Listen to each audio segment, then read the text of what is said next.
Hey, what's up, everybody? Chris Flick here, another edition of Strength School. Today we're going to be talking about finding a balance in life, finding a balance in the gym, and how these two things relate to each other. Now, I've been getting some good feedback with these Strength School episodes, so I'm going to run a little experiment here. Not only are we going to rip this thing to Facebook Live, I'll upload it to YouTube, and then from there I'll turn this audio, just the audio only, into a little podcast that's going to be available on the Apple platform, Google platform, and also Stitcher, okay? Just go under Chris Flick Podcast and you'll be able to find it here if you just want the audio of this. Now, when we start talking about life, and when we talk about it, because I'm a strength coach, I'm going to be talking about it, I'm going to be comparing it to what we do in the gym, right? So in the gym, let's just say there's 4 key components. We have a push exercise, a pull exercise, a squat exercise, and a hinge exercise. When we start looking at this, based off of, we want all of these things to be kind of in a perfect line and in a good alignment, meaning that we're going to be checking boxes, we're going to be hitting certain standards at all 4 areas that are comparable to one another. So that being said, our push, our pull, our squat, and our hinge, we're all going to be at a certain level here that if we put those 4 data points on a graph and we connect those data points, those little circles there, it's going to be a perfect diamond shape. It's not going to look like a kite would, where we have 4 data points, where like 3 of them are probably in line, and then that 4th one is just way out of nowhere. So what's the best example of this? When we look at, the teenage boy, man, I'm going to talk about this in the next podcast, but when I was growing up, from the age of 12 to probably 22, I did enough bench press reps during that 10-year period to last a lifetime. I barely bench anymore. But when we're talking about that guy, this would be my bench press, this would be my push. It was such an outlier. And the pull-ups, the squats, the deadlifts, they were often neglected. I put too much time into one area, and what did that leave me? It leaves me with an achy shoulder. It left me with, at the time, man, I was having some weird lower body injuries, stuff that a 22-year-old dude shouldn't be experimenting or experiencing. So, that being said, I adjusted my training. Now, when we look at the gym, like I mentioned, push, pull, squat, hinge, we want it to look like a perfect diamond, not like a kite, all right? The diamond is ideal, the kite is not ideal. If you have an outlier, we need to address it and try to reshift it to a point, emphasize the other areas, and hopefully get that in check, okay? Now, when we talk about life, what is ideal? What is the ideal balance? Now, it's going to look different for everybody. I am not only a strength coach, but also a new parent, right? My daughter just turned 3 at the beginning of March. Finding a good balance in life when you have a young child is almost impossible, but we can still kind of strive for it.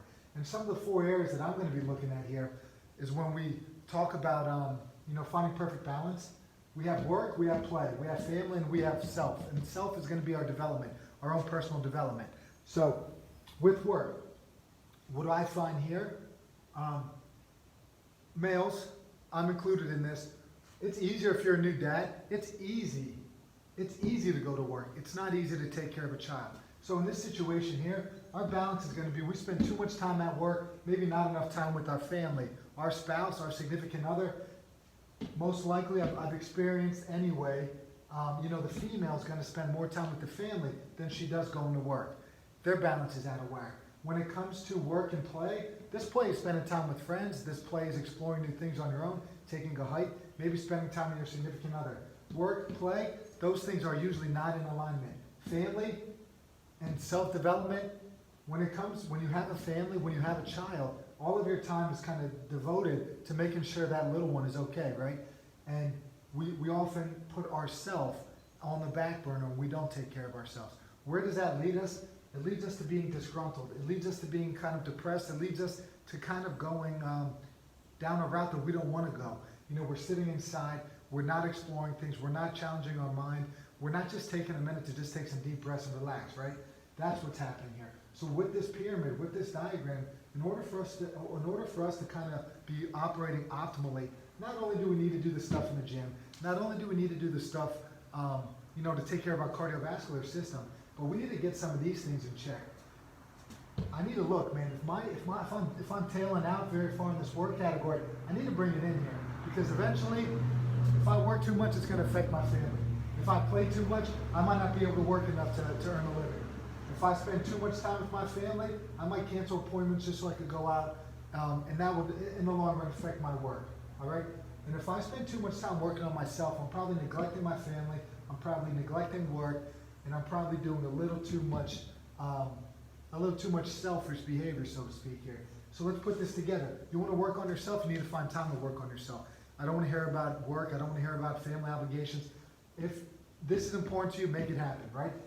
Same thing goes with the family stuff. I don't want to hear that you work 60 hours a week and then you spend 20 hours watching TV. Take that 20 hours, spend it with your family.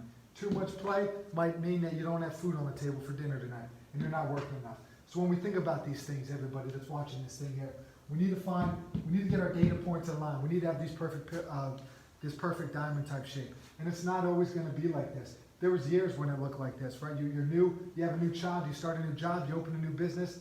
It's not going to be perfect, right? But over time, man, life is a tournament of games, right? If I look at this as if I define myself as this, and if I don't look at it as just one step in the process, we're looking. I mean, I hope to live to well past 70. And if there's only 3 years of my life where I look like this, fine. If I could get it in check for the rest of my years, we're going to be good to go. Now, everybody, strength school. If you're in the gym, let's not be the dude that just spends all of his time bench pressing. All right. Let's make sure that we have some symmetry in our bodies here. Pushing, pulling, squatting, hinging. Let's have a well-rounded physique, well-rounded strength level. And then when we are with our time outside of the gym, which is going to be just about every waking hour, we got to make sure that we're working. We got to make sure that we're playing. We got to make sure that we're having family time. And we have to make sure we're taking care of ourselves with good sleep, with taking a moment to just breathe sometimes, taking a moment to just go read somewhere, maybe just go for a walk, whatever. All right, hope you guys enjoyed this one. Again, it's going to be on the Apple stuff. It's on Facebook Live. I'm going to hopefully run this stuff a few times a week on Facebook Live. Upload it to YouTube, Apple, Google, Stitcher. See you, everybody.